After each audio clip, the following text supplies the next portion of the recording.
So I grew up in a neighborhood in Williamsburg during my mid-teen and teen years called Kings Mill, and they did a parade for the 4th of July. And I would get dressed up. One year I was dressed up as a Native American, although we were calling it Indians then because ignorance. And there'd be a lot of people who were dressed up as, white settlers. Because understand, Kings Mill is right there by around Colonial Williamsburg. So they did the daggone thing. It was, they loved it, right? So it's a part of my childhood. So let me just say this. I get it. And it was fond memories, honestly, because I wasn't woke. I wasn't educated, but I am now. And we have to realize how insidious it is for people to say you are not American if you don't celebrate the 4th of July.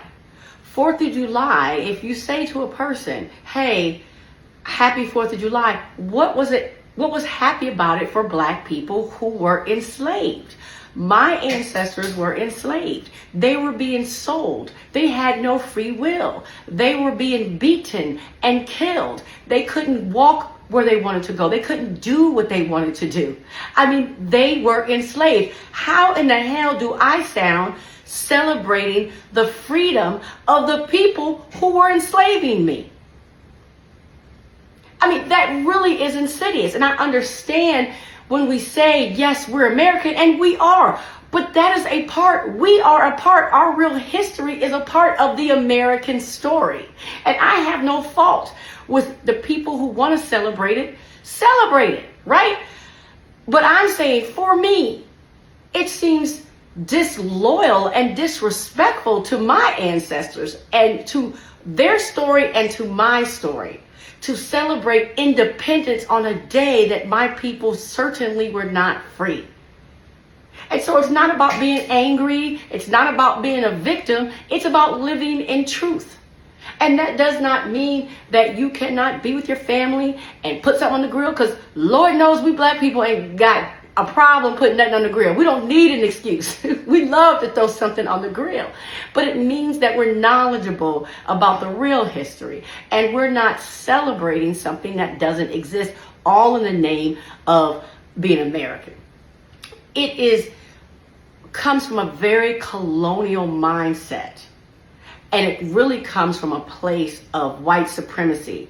For somebody to tell you you're not American if you don't celebrate their holidays and their freedom, regardless of what your story is. I mean, understand how you must think that you are more powerful to say to someone, your story doesn't matter.